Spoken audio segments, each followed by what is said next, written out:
Welcome to Sex Talk Radio, a podcast that explores sex, kink, and intimacy through candid conversations with sex workers, researchers, and voices shaping conversations around human sexuality. Sex Talk Radio is brought to you by Testy, a walk-in STI testing company I founded, which is now live nationwide. Simply pick a panel, go to a testing center, give a sample, get your results, and get support or treatment if needed. Our current average turnaround time from the lab to results is less than 48 hours.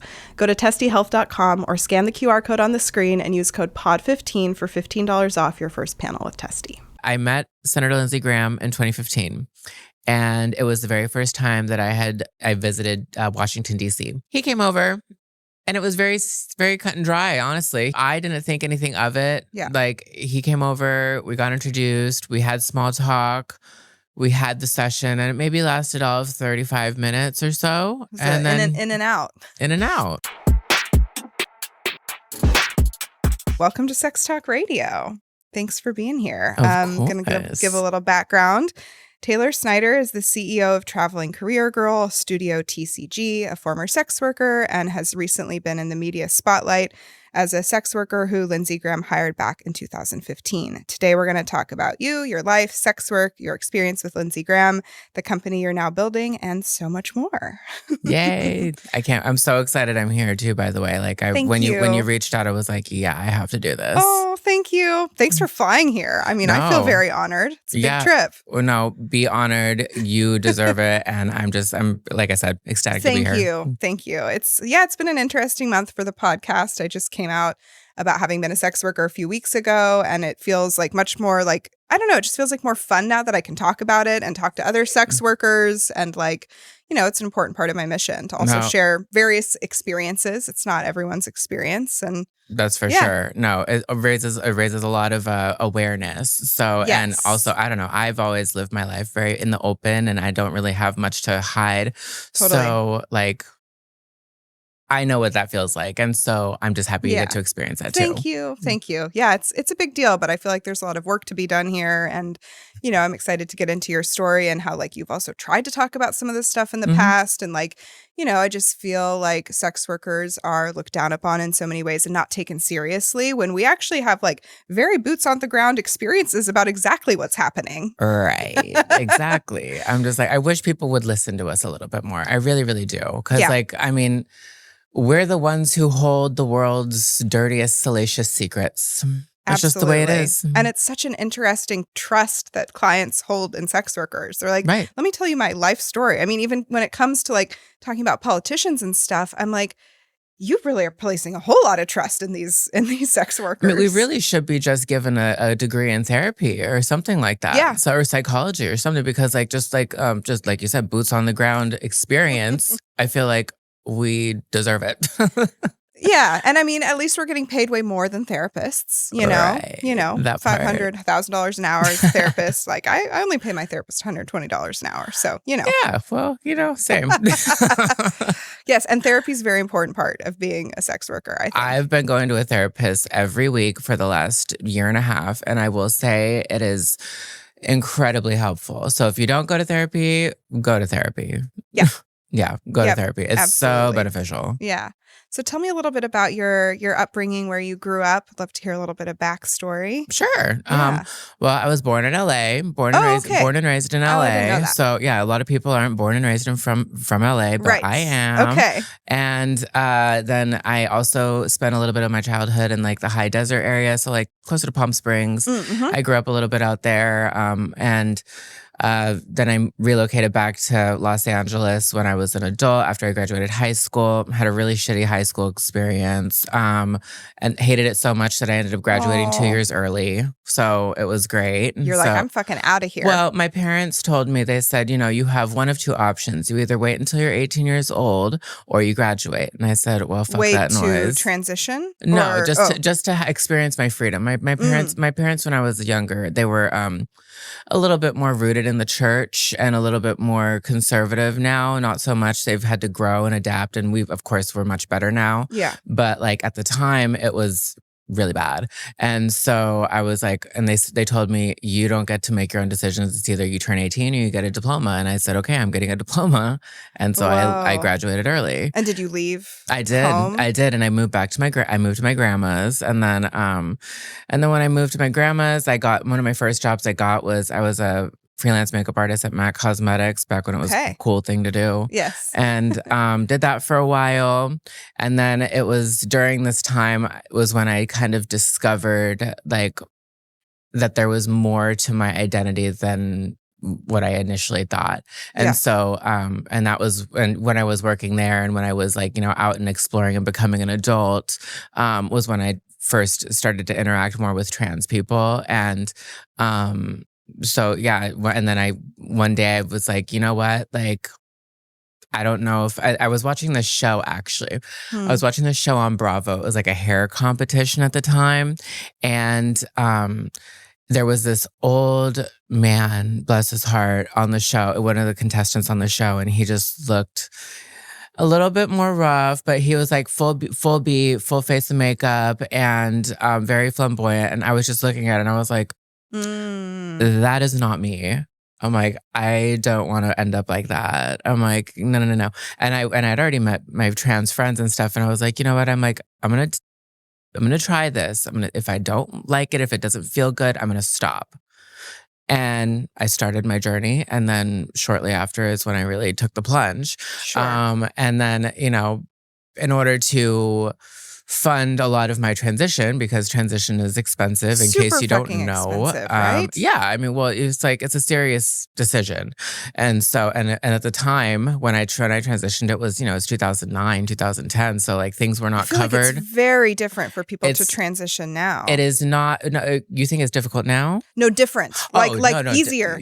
Different now, of course. Yeah, no, it was way more difficult and way more. You didn't have the support. You didn't have like any societal There's so support. many people that have transitioned within the last like less than 10 years who have fortunately been able to, elevate themselves by getting like, state-funded insurance, and state-funded surgery and stuff like that. And so that wasn't a thing when I was transitioning. So in order to get to where I needed to go, I decided to dive deep into sex work. And that's really what I did. Yeah. And all of my friends that were trans did the same thing. It was no big secret. Like this was just kind of like the norm for trans people at the time. Right. So, and I just took it and ran. And then and then it evolved into something much bigger. And I got to meet a lot of crazy people and awesome people. And there's people that are still in my life that I've known for like the last, almost 20 years. Mm-hmm. So like it's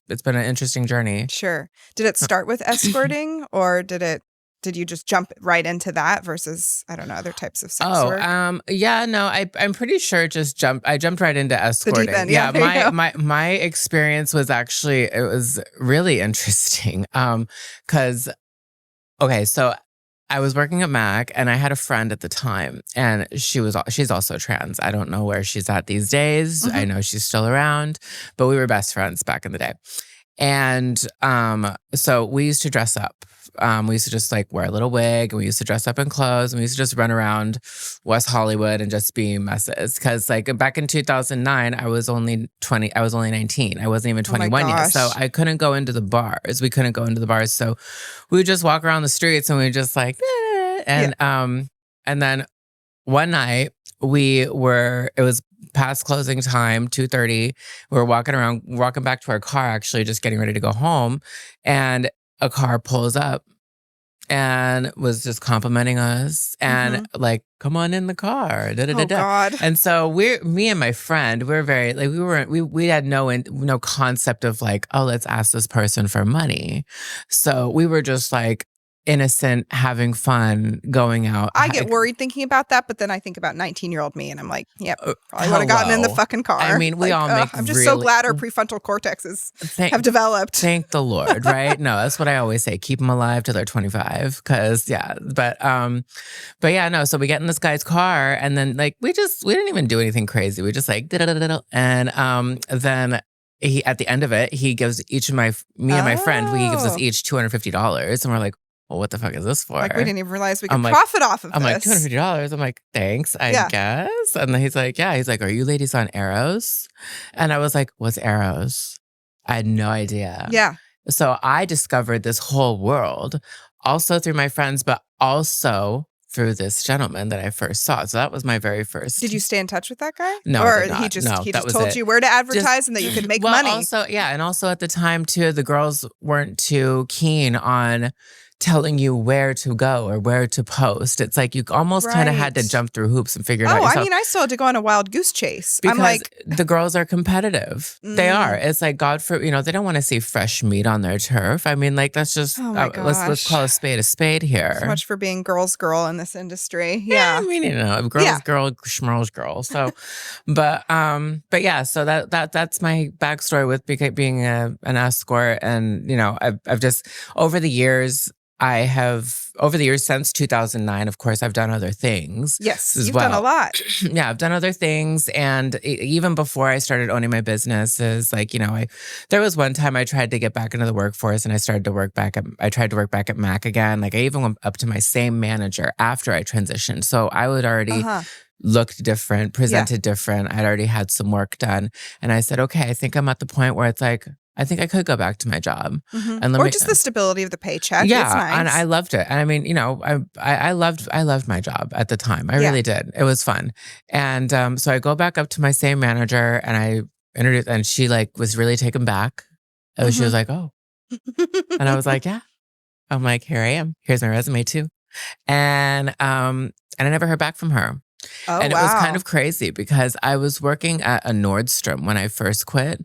It was a Nordstrom. So I don't know if you're familiar, but there's a pace setter salesperson. And that's basically the top tier salesperson. You're selling the most in that whole store. Yeah. Right? Yeah. So I have a pace setter status and a history with the company. Right. And you're not going to all of a sudden hire me? Yeah. Yeah. Make it make sense. Totally. So it's that just goes to show you that trans people at the time, it's really difficult to try to integrate yourself into society and get a normal job sometimes. Now, for me, I didn't think I was going to have an issue because even Mac was known for all ages, all races. Well, their credo is all ages, all races, all sexes. And so but then it's because of Nordstrom. So, you know what I mean? Right. I see what you're saying. So it was and after that, I was just so turned off and I was just so disappointed that I couldn't even bother just trying again because I just didn't want to be disappointed, you know? And so, and at the time, and I was also making a fuck ton of money doing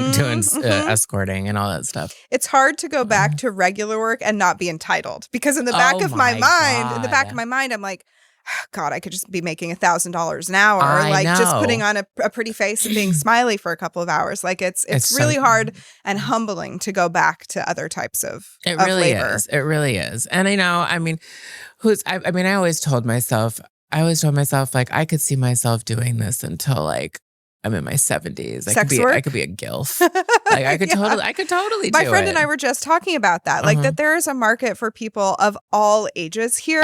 You cannot think. Yes. Everyone. You cannot think that you are limited to having to be a certain way, look a certain way, be in your 20s. No. I mean, a lot of clients in my experience want somebody that is older and more experienced. Exactly. They think that's very hot when somebody can lead and be assertive in that way. Absolutely. I fully agree with that. So there's something for everyone, that's for sure.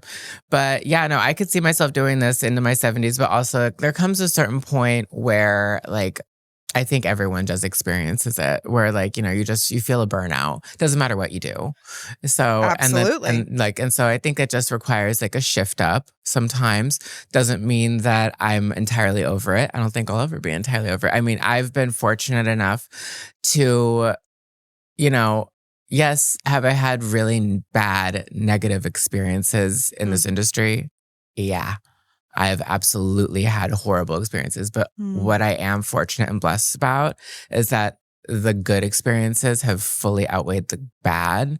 And so that to me is that's great. So it's worth it to me. And I enjoy what I do too. I do enjoy meeting new people. I do enjoy, the fun parts of this because it is really fun. But it is also work. So it sure is. Yeah. Yes, absolutely. I want to talk a little bit about something that I saw pop up last year, which is in 2025, Pornhub reported the searches for transgender had increased 58% globally and ranked number two porn search in the United States. Yet at the same time, we're seeing a rise in anti-trans legislation and continued violence, discrimination, stigma against trans people, particularly trans women. How does that contradiction make you feel as a trans woman? I mean, this has been an ongoing issue in society forever. So, and I mean, I'm happy that it's becoming more of a discussion, because I think that if there is a discussion about this, then like people are going to be more accepting and more understanding of a lot of things too. Right. Like everyone's not going to share the same view that I have, but I personally think that everyone like possesses a shred of bisexuality and pansexualism. Oh, same girl. Yeah. I really do. Everyone's a little gay. Like, I mean, the simple fact that like every single human on the face of this planet, even if I were to ask you, if I were to ask you, are you a lesbian? And you had to sit there and you had to think about it. You have to actually sit there and think about yourself. What is it that you like? You have to conceptualize yourself even doing that. That right there is enough just enough right there to just be like, everyone possesses a little bit of pansexuality, because What's a scale? It's a Kinsey scale. It's totally a Kinsey scale. So like, it doesn't mean like you have to like act on anything, but like at the end of the day, like we all are on the same wavelength in terms of sexuality. Yeah. And you know, it's up to you if you want to act on these things. But yeah, I do think that there is a huge problem within society not coming to terms with who they are as individuals.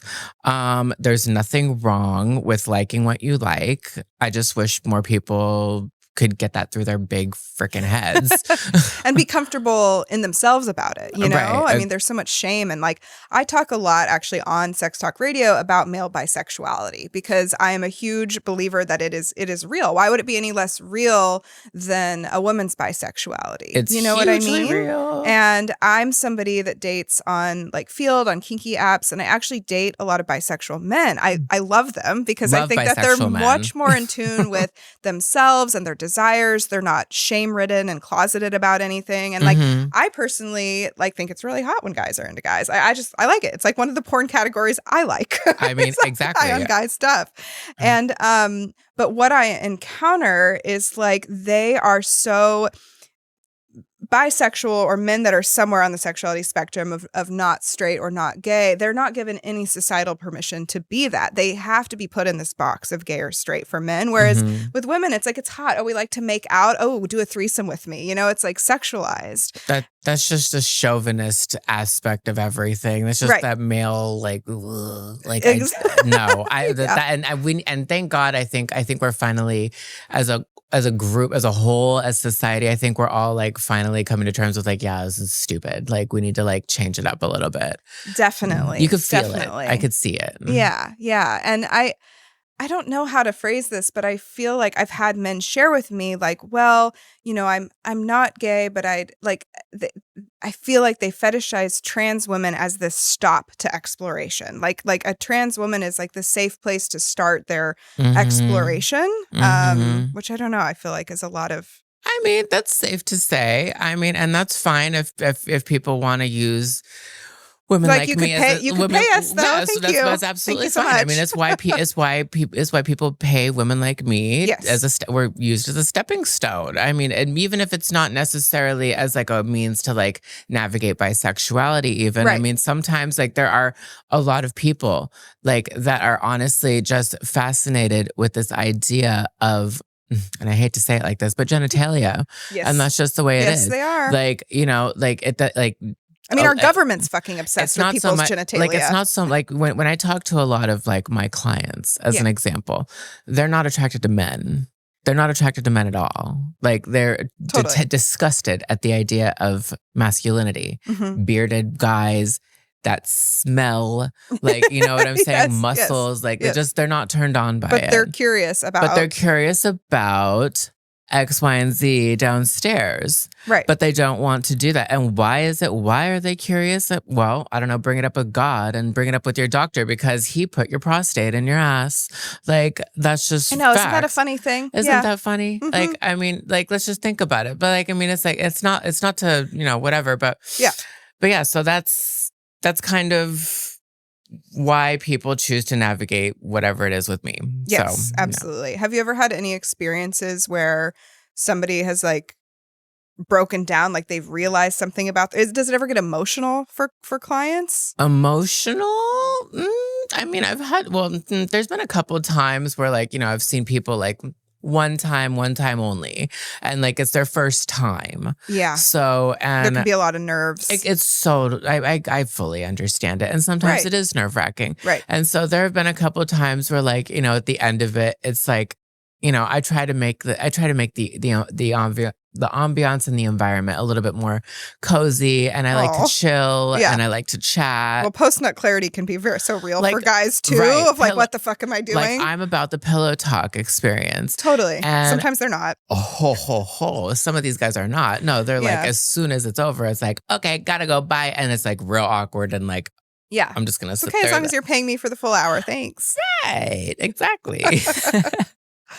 Yeah, it can be a big emotional experience for people. I mean, but for the most part,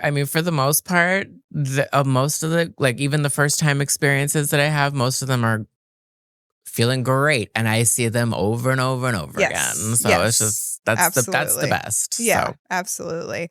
Well, let's get into your recent media spotlight. And I also just want to acknowledge and say thank you for talking about it, because I think it can be, we talked a little bit about this on our prep call the other day. Like, I feel like there reaches a certain point where like, I don't want to talk about that anymore. I don't want to be known for this thing. And so just want to acknowledge that and thank you. No, of course. I appreciate it. I appreciate that too. Yeah, no, I mean, I kind of knew. I can't say I even knew if it was going to turn into something like this. Right. Because like when I had posted initially about this, like it was the day after Lindsey Graham had passed away. And I had already been talking about this in the past multiple times. Yes, so we'll get into that. Yeah. So when I had posted the day after he passed away, I had seen like all these other people posting. And so I'm like, okay, let me add to this conversation. Creator Jessie had a huge viral post. Yes, she was one of them. And there was quite a few gay men that had their experiences, mainly gay men.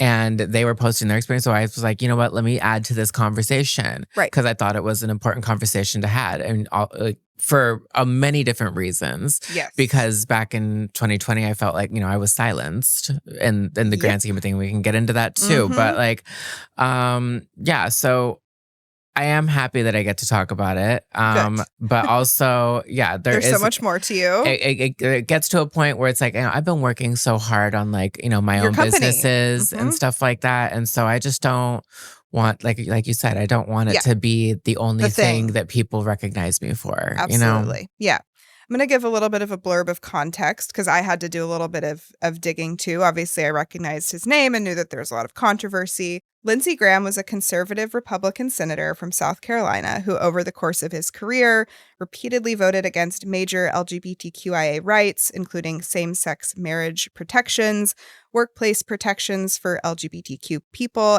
and consistently backed anti-trans legislation. He died on July 11th, 2026, less than a month ago of this recording. For years before his death, there were persistent rumors about his sexuality, which Graham himself denied. In 2020, Lady G started trending after sex workers publicly alleged that a prominent senator with the initials LG was a client, and since his death, a handful of sex workers have come out sharing that he hired them. I would love to hear a little bit more about your experience. It sounds like this happened in 2015. Yes. And I just was this morning rewatching your Matt Cullen interview. And I mean, as a former sex worker, it was like kind of an underwhelming client hire, right? Like it was just it was so like, to me, like it was just very another standard, day at the office. literally. And I think that's that's just literally what the reality of the situation was. For the last couple of years, I've been having conversations with all of you around what is broken when it comes to sexual health and STI testing. Current STI testing is often associated with long wait times, difficult to understand results, and judgment from providers when asking to get a routine STI screening. So I wanted to build a better solution. Whether you're a content creator in an open relationship, exploring alternative relationship dynamics, or just wanting peace of mind, I built Testy for you. And here's the biggest difference. You get to skip the doctor's office visit entirely. You pick a panel, select a nearby testing center, give a sample, and get your results quickly. Our current average turnaround time from the lab to results is less than 48 hours. If you test positive for anything, a provider reaches out and we can prescribe medication when appropriate. We want you to be able to get tested quickly, privately, and without judgment. So go to testyhealth.com or scan the QR code on the screen and use code POD15 for $15 off your first panel with Testy. So, I met Senator Lindsey Graham in 2015, and it was the very first time that I visited Washington, D.C. So I was staying in DuPont Circle, and I was staying at the time the Washington Hilton. I think it's a different hotel now, but he texted me up. And then nothing seemed abnormal or out of the ordinary. I mean, at the time, 2015, there were no real ways to validate your clientele. People at least weren't doing ID verification? Yeah. Okay. You know what I mean? Yeah. There were no apps to reverse search phone numbers. There were there was P411, but that was about it. There was no Venmo. You couldn't take deposits. No deposit. Oh my God. That's a big deal for a lot of people. That would give me a heart attack. Exactly. Yeah. You know what I'm saying? Yeah. There's no way That's to get a risk. deposit. That's a lot higher risk. It was a lot of cash. Yes. And so so it was very normal to me. And then also being a trans woman, it's a lot more risky as is. Yes, absolutely. So, even if you take a look, I remember looking on Eros one time and I was looking at their some cis women escorts and their rates and stuff like that. And the cis woman rates at the time of 2015, it was around what they are now, which was what people some girls can get up to $2,000. You know what I'm saying? So that was not my norm. That was not my norm at the time. I wish trans women could charge far more than cis women. Well, now we are. The danger that okay, good. Now we are. Now we are. Now it's completely. It's not the same at all. Good. But at the time, it wasn't. Yeah. So he came over, and it was very, very cut and dry. Honestly, he came. And I didn't think anything of it. Yeah. He came over. We got introduced. We had small talk. We had the session, and it maybe lasted all of 35 minutes or so, and then in and out, and those are the best ones. Yes. The thing I noticed about your correspondence with him, because in your interview you shared the text messages, what I picked up on was this is a routine thing. He knows exactly how this goes. He's done this before. You know what I mean? There are clients that have no idea what the fuck they're doing. It's the first time they've hired someone, and that's Lindsey Graham knew what he was doing, and that's one of the things that I talk with my clients about when we're in together, right? Is that at least with trans women, I'm like, is this your first time with a woman like me? Yeah. And he explicitly told me, he's like, no, I've met a couple women like you, so I know there's others out there. Yes. I don't know who. Yeah. So some of them have started coming forward. Exactly. Yeah. And then but and also he wasn't really forthcoming with the whole male escort side of it, but it did not surprise me based on how he acted with me, what we did in private. Nothing surprises me. Yeah. So he left, and that was that. And then I went along my merry way, and I was in DC the rest of the week. And then I moved up here actually. We came to New York, and I was with a girlfriend. On the same tour, or you actually moved here? No, on the same tour. Within a week. I was because I was making my way up the coast. Yes. And so we're here, me and my girlfriend were having dinner at the bar or restaurant. I don't remember what restaurant, but they had TVs mounted up on the ceiling. And then he popped up on the TV.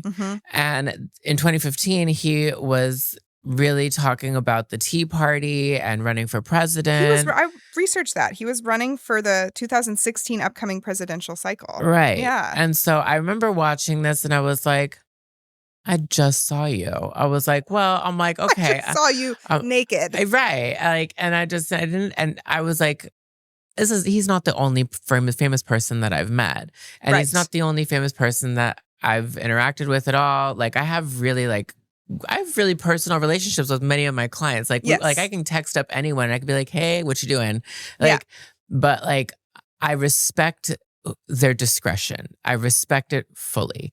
And so when I saw him on the TV, I didn't pay it much mind. And so I was Right. like, okay, like he's doing his thing.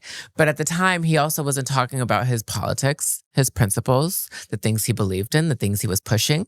That was just one little snippet of me seeing him on the television. Right. You just go, there's another famous politician. Right. And this is in 2015. Mhm. Then as time continues to go on, you start hearing more and more and more narrative from this person in the media and on the news and all this other stuff. Right. And you see articles written and you're starting to see, oh, wow, this person is now starting to push for this anti-LGBT bill that's going to, like, you know, in North Carolina, that's going to require women like me to go to the bathroom in the men's room. Yeah. Meanwhile, you're hiring me. Yeah. I'm like, what? Like, why are you? I'm like, that's kind of hypocritical.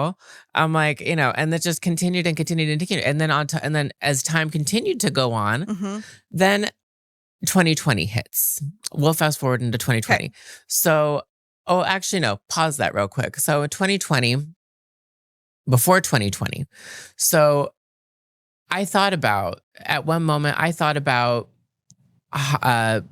going forward and trying to sell the story about Lindsey Graham, because at a certain point, hearing all this anti-LGBT stuff that he was doing, it bothered me. And so I was like, you deserve to get outed, actually. Well, and here's the thing, just a disclaimer for like clients listening. Like, I want clients to know that this is not like, like we are stone cold, like we are the source of safety and discretion, except when you're a hypocritical piece of shit. And when you have like, this is not something you need to be afraid about if you are a decent person. No, but this person in particular had so much political power that affected real people. Yes. Now, if you're just and some real trans people and queer people and sex workers and the people that he's literally hiring. If you're just some Joe Schmo that votes Republican, I don't care. Right. Yeah. So, we're not going to the Daily News. No.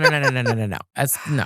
Right. But like this person in particular, So anyway, I thought about selling the story at a certain point before 2020, but it was also really difficult for me to come to terms with, because I had other trans friends that had sold their stories in a more salacious way, as far as like celebrity husband exposés, like, oh, this celebrity's husband hired me and gave me money, and like they made a bunch of money selling their stories in that way. I personally don't believe in outing people in that way. I think it's kind of fucked up. Yeah. So especially if they're getting paid and it's like, just respect the discretion. Like no one's really getting hurt here, maybe with the exception of the wife. And I completely understand that as well. And I do have empathy for that, for that type of situation. It just kind of, it's fucked up, and it comes with the territory. It's just what we have to deal with. At the end of the day, I'm not the one making the phone call though. Your husband is. So take that to the bank.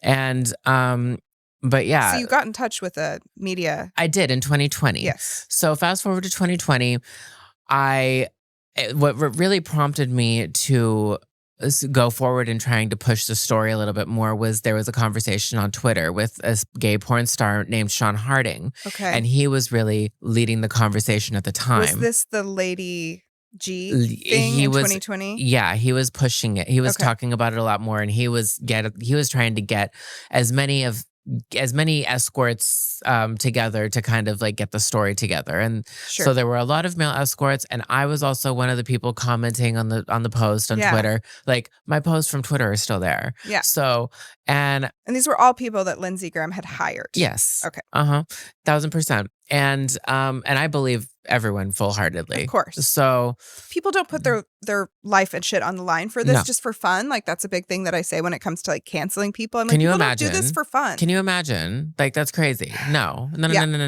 So anyway, I talked with this woman so the woman I got in touch with was actually the woman that helped facilitate the selling of my friend's stories. That's how I was able, because I didn't know who to go to. I'm like, where's the phone number for where's the phone number for CNN? I don't know. I reached out to her, and she was working with me to come up to construct like a timeline, basically showing that Senator Lindsey Graham was in DC at the same exact time as I was. Oh, I got chills. So, to validate the story to some degree. I mean, because like, you know, it's coming from a time in 2015, like there was no digital footprint. There was no receipts. So all these people screaming, where's the receipts? Where's the receipts?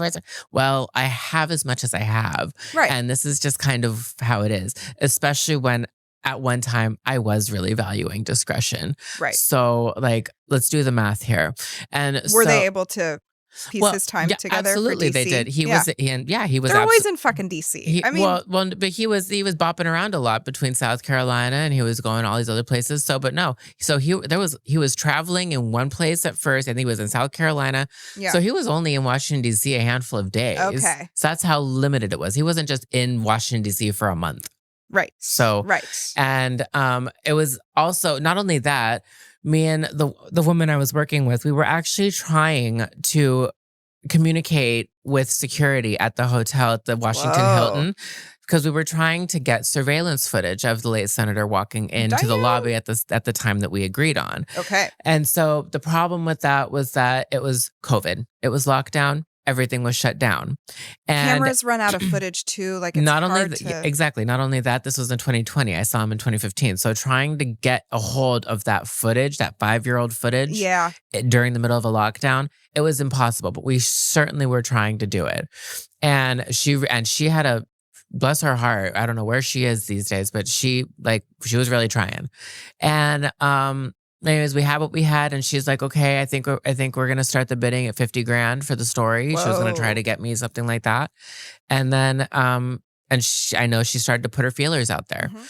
And about a week after she started putting her feelers out there, I'm flying from Chicago to Seattle, and I'm going to this next city on my tour. Yeah, and I got a phone call from a blocked number, and I never got block phone call numbers because at the time I paid for a service. I don't know if it's a service anymore, but it used to be a service where you don't get block calls. And so I answered it thinking it was, what the fuck is this? This is really weird. And so I answer it, and the voice on the other line, very quick, very salacious, very nasty sounding. It says, if you move forward with your story, watch your back. And then he hung up the phone. And I was kind of shaken to my core because I'm like, what other story could I possibly be talking about? Yeah. I'm like, I don't like, no. I think this is it. This is Holy it. Shit. And so I was starting to freak out a little bit. So I was like, oh my God. He was probably still running for president in that window. I'm thinking if it was around 2020. Oh no, that was after. Sorry. This was after. I don't know what he was up to at the time. I just know that I was trying to preserve his fucking image. Right. And so, I mean, as most people would. So, but so after I got that phone call against what I really wanted to do, I wanted to just book another hotel and just lay low in Chicago and not even get on the flight, because I was like, are they going to try to shoot the plane down? I was scared about your safety. Yeah, but I got on the plane, made it to Seattle. The second I got to Seattle, I took all my ads down, went right to the hotel, locked the door, and honey. I only saw people that I had known for years, and that was kind of that. And another thing that I really wasn't communicative or talked about was I had a boyfriend at the time. Yeah. And so so one of the first people that I called throughout this entire process, even when I was trying to pitch it to to sell the story and everything, I was talking with him every day, and I was like, I'm like, this is what's going on. He's just like, wow, it's crazy and blah blah blah, and he believed me. And then I get to Seattle, and I'm texting him on the plane. I'm like, I got this weird phone call from this guy, and I'm really scared. And then he's like, call me when you get to your hotel. Yeah. And so I get to the hotel, and I call him, and then I tell him what happened. And his reaction to what I told him is the reason why I dumped him. Oh no. Because I dumped him the day later. So yeah. And because he was just really dismissive about it. He's like, yeah, but you're not, you're fine. And he's like, well, you want to hear about my day? Oh, and I'm just like, no. You don't think he was involved? You don't think he was involved? No, of course not. No, he was just an unsupportive, shitty boyfriend. Exactly. He was a big piece of shit. It's and there's a reason why I dumped him. But honestly, it was just to have someone that and I was with him for 2.5 years. Oh wow. So I'm just So when you're with someone, and mind you, this is the other thing, you with him for 2.5 years, living in my house and taking care of him with my sex worker money because he couldn't get a fucking job. So Next. exactly. So I was really happy to be dusted with that. But what a traumatic time. Like your safety feels like it's on the line. You're not getting the support that you want. Like that's really challenging. So after that happened, I can only assume that something similar happened with many of the other sex workers because after that happened, people got really quiet. It got really quiet. Nothing was taken seriously. Nothing was really listened to. And like, it just kind of like, and after that happened, this is the thing. I have a family, like, you know, my brothers and my sisters and stuff. At the time, my brother was 10 years old. And so like, and I take care, and at the time I was taking care of my family. Like my family lived with me as well. And so I was like taking care of them. And I was just like, I'm sitting, after I get this phone call, I'm like, I don't want to jeopardize anything for my brother. Anyone's safety or their risk. No, and that was like that was the first, like, you know, I'm just like, he's 10 years old. I don't want to deal with that. And so I just cold communicated with the woman that was helping me facilitate everything, and I just kind of just blocked everyone and just kind of kept it out of sight and out of mind. And then over the years after 2020, I was like, you know, I would see an article here and there pop up on people Facebook have been or speculating. something. I mean, my gosh. So many articles, so many people continue to talk about it throughout the years, and it was just never like really taken seriously. And like, you know, but then I would like reshare the article on Facebook and I'd be like, oh, rearing her ugly head again. And like, you know, and then my posts would get like 50 likes by my friends and family. Right. You know? So, and then fast forward to, you know, last month, and here we are. I mean, that's the thing, is people in politics in DC have these connections and can instill this kind of fear. And what's so mind-boggling to me about Lindsey Graham is how freely he was hiring these sex workers. Even when he hired you, he knew that he was running, if he had not already even made a bid, for fucking president. Like, they think they're invincible. I mean, they really think they're invincible. To say that, I mean, he's hired, who knows, maybe 10, 15, 20 sex workers, if not more. God knows doing what. I don't even know. But how invincible do you have to think you are to say, none of these people, I'm so powerful that none of these people will ever be able to come out? And then they are using fear-based tactics to scare you. Yeah. I mean, like, I think when you reach a certain level of power like that, like it really gets to your head. So like you really have to work hard to not allow it to get to your head. Right. And like, here's the thing. It's like, I can't even, like, I've even said this before with other people, like I can't help but have a shred of empathy for him, because how miserable to live a life where you have to be so shrouded and secretive. I couldn't imagine. I just can't relate to that. Yeah, I think it was an episode. Do you know Maddox? I think he's Matthew Maddox on Instagram. He did some great content. He did a whole episode about the life and history of Lindsey Graham and dug way into his time in the military and like don't ask, don't tell, and like and it's like, I think it was in this episode where he said like it is sad, even though we don't want to feel too sad for him. It's sad to live and die in the closet. Like, how fucking sad. Right. Well, and I can only imagine that it also stems from just religious oppression too, because I know that he was a really deep Southern Baptist, and I know that his family is also really deep in Southern. Some people feel like they truly never have an option to be out and gay. Right. It's true. So, but maybe stay away from politics. If that's you, fuck. You know, or just stay at home and jack off. Like, you know, if you're really gonna try to persuade people that way, like, don't hire us. Like, literally stay home and jerk off. Like, yeah. What was your emotional experience like when he died and you started seeing? Did you see Jesse come out first before you shared? It's so funny. That post went so viral. Yeah, it's funny because literally I saw Jesse's post before you knew he died. Before I knew he died. Yeah, same. Yeah. So I was like, wait, did he die? And then I had to I'm like, holy crap. And my emotion, I mean, I didn't feel anything. I mean, I met him once. Right. So, I mean, you know, I have respect for the dead, of course. I do. And I try to. And I don't think that even now I'm being disrespectful in death. I mean, like, at the end of the day, this person does deserve to have a little bit of his dirty laundry aired. And I'm just going to keep it so real. Like, he actually does deserve to have a little bit aired. But like, I'm also not trying to dehumanize him either. Definitely. Like, because at the end of the day, like I said, I can only imagine what that's like, Right. living The shame. your entire life like that. The shame and the split, the complete And split. there has to be something something needs to be done about that, because I feel like that type of mentality is the exact reason why people like me get killed.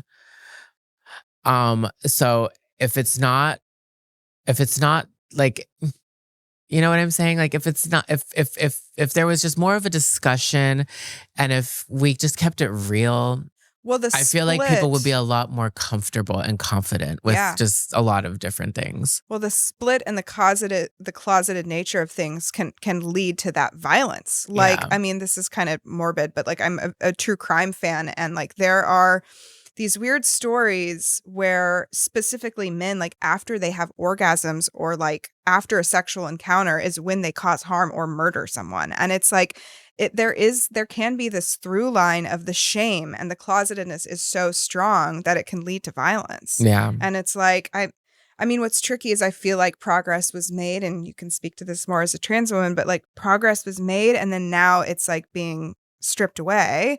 And that's what it feels like right now. Yeah, that's for sure. And I get that. Why? Because I feel like, at least for my community, for the LGBT community, I feel that like you have to be very sensitive when you're trying to gain acceptance. Yeah. And this is my opinion. This is my opinion. So I feel that we came on too much, too soon, too quick. I feel that like things need to be gradual in order for people to really embrace it and accept it and to be cool with stuff. Yeah. Like stuff happened really fast. So now there's an overcorrection. Way too fast. Yeah, no. And that's exactly what's happening. That's literally what we're experiencing right now. Now there's so much of a pullback because there's been too much thrust upon society. And it just needs to be acknowledged. Like that it's a real thing. Like you're dealing with real people as well. Like I look at the experience with my own family as an example, because like I said, my upbringing was a little bit more conservative and rooted in religion as well. And so my family wasn't immediately accepting of me. But I had to kind of force my family to be accepting of me. I was like, you're either getting on board or we're not. Right. And that was not an option for my parents or my family. Like they're like, no. So, and I'm so grateful for that too. I'm so grateful because like we just have such a beautiful relationship now. Yeah. Like, and so, I mean, every family has like its ups and downs. Bullshit. Every family has its ups and downs, but no, in the grand scheme of things, like I love my family and I know my family loves me. And, and there's so many people that just don't have that experience. But I think of my family and my experience with my family in the same way that society needs to be integrated. It needs to be a gradual process. Yeah. You cannot just thrust it onto people, because if you just thrust people into a situation, they're not going to be receptive of it at all. I mean, what I think is so bizarre is the Republican obsession basically with trans genitalia and trans people. Like, why are you guys so fucking obsessed? Well, in my opinion, it's a distraction. It's the only thing that they can get their hands on to cause discourse and a distraction from the real salacious. Real salacious stuff that's happening in politics. It's like it has nothing to do with trans me or anything like that, or all these other little distraction things here and there popping up.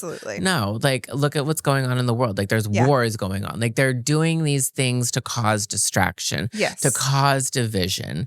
And that's what sucks. Yeah. So, and I wish more people could wake up and realize that, because like if we could, then like we wouldn't have to worry about politics overstepping and things as much as they are. And I think what's so crazy about the Lindsey Graham thing is like he had the memorial service was a couple weeks ago, and Trump was front and center, and everyone's front and center. And I'm like, his laundry has actually been aired in various ways for a very long time. Like it's a huge secret that he is closeted and gay. And this is a theme for a lot of Republican politicians, but it's like an accepted secret in DC. Yeah. And it's like, it's just wild to me that Trump and these politicians are so comfortable being like, yeah, we're going to like put our name on the line and be the main speaker at his memorial, when in reality we know, because everyone knows in DC that it's just like, because it shows contradiction within their political party. And which, look, I get it, because if you have an agenda trying to do all these other things, like you got to kind of like, make sure you look the part, but like also fuck that noise. I mean, there's just so fuck much that put under noise. the rug. Yeah. So I'm just, it's so stupid. Well, moving on to lighter news. What are you working on now? Tell me about your business. And I mean, I feel like for a lot of entrepreneurial sex workers, it's like, at least for me when I was doing it, like sex work was like 10 hours of my month, but I had all my other stuff, It's like, what are you working on now? So for the last like 4.5 years, I've been just on this entrepreneurial journey. So it didn't really start off right now. What I have right now is I have Studio TCG, which is my my main baby. We are a product development and design studio. So anything fashion or accessory based. If Amazing. you come Lots to of us, cool bags. a lot of bags, right? I have my own bag brand, which is Traveling Career Girl. So it's basically my duffel bag is 4 bags in one. Oh, so they have detachable pouches on the front and sides, and you can turn them into like crossbody fanny pack or a little mini purse. And very smart. And then also but there was a whole journey of getting to where I am now. And I was also doing fashion design before I really started to take this whole thing in this direction. Yeah. So like, it's just been, if you were to ask me 4.5 years ago if I thought that I'd be here today with my own product development and manufacturing studio, I'd be like, what? So the pivot, the power of the pivot as an entrepreneur. That's just how being an entrepreneur is. It's like, you don't know what the future holds necessarily. And I think that's what makes it exciting. Yes, absolutely.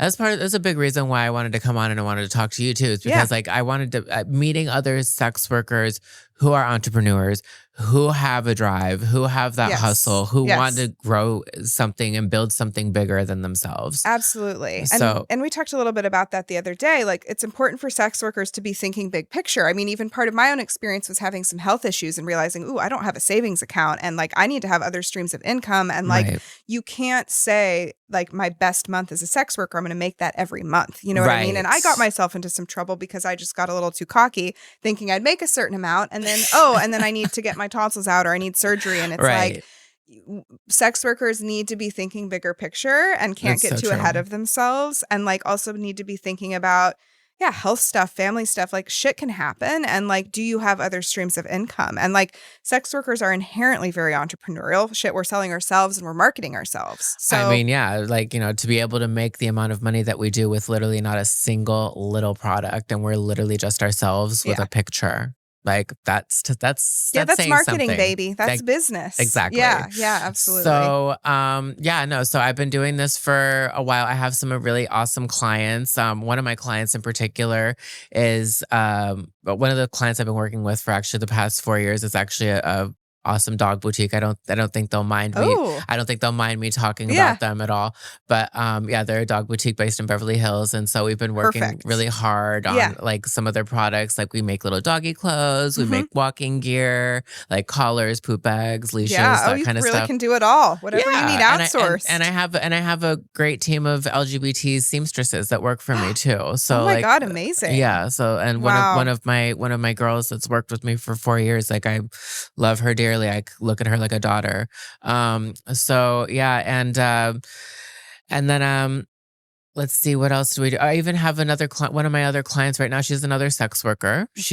Without getting too much into detail, we're right in the thick of it of her project. But she, really successful girl on OnlyFans, made a mountain of money, like has properties, has done the dang thing. And now she's ready to move on and build a brand for herself and really try to take it there. And so that's what we're helping her do right now. And so that's what I want to be able to offer for like other sex workers in my industry. It's like, you know, I started this journey 4.5, 5 years ago, very much like even one of my clients right now is like, I had an idea I had a vision, I had a dream, I wanted to execute that dream. And like, I wanted to see where it could take me. And So to be able to now, instead of being on the opposite end of that, to Right. now helping other people in my exact position get there Yes. after walking the walk rewarding. and talking the talk and experiencing everything that I've experienced, like, Yeah. that is super rewarding. Yeah, absolutely. So somebody could come to you with an idea for a bag or clothing or item, and they don't know how to get it manufactured, branded, and you can do all that. We can even help build the website. We can help do all the stuff, Perfect. packaging, you name it. And Yes.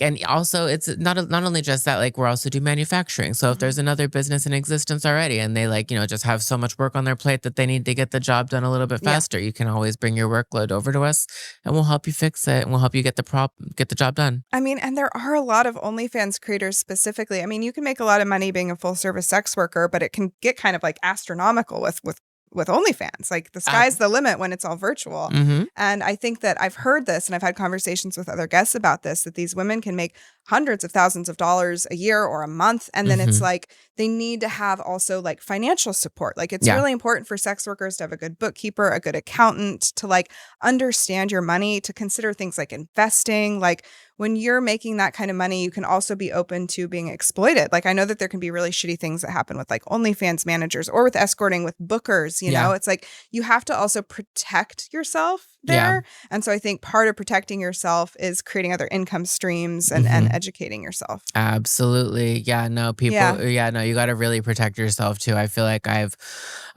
totally been taken advantage of over the years, just, for being too trusting and just being too giving and just, wanting to be that support for other people. And just like, because that's just in my nature. I mean, you ask anyone, I like to give. So I like to do nice things. And so like I'm not a greedy person, but people see that and they take it and they take advantage of it and they run. So it's really opened my eyes to a lot of things over the years. Yes, there's some hard lessons to learn, I feel like, as an entrepreneur. And again, for people that have extra money that want to diversify, like finding somebody like you can be a huge help for them. There is so much trust too between sex workers, like we've talked about. There's just this inherent trust. And, Well, and also there's there's something to be said. It's like, to have more of a white glove luxury service like me, it's like, you could go over to, you can go to China and you can try to find a way to, get your visions. Shit. You can try to find a way to execute your vision and stuff, but also you'll have to navigate tariffs. You'll have to navigate the language barrier. You'll have to navigate all this other stuff too. I've done that before. It's really difficult. It's really difficult. Delays are so real in China versus like if you just have your stuff made down the street. I love so that. much more control, so much more nice. Yeah. No. Well, I really appreciate our conversation today and having you on. I appreciate you being vulnerable and we got to talk about a lot of stuff. And thank you. Yeah. Is there anything else you feel like is important to share? I just want to, I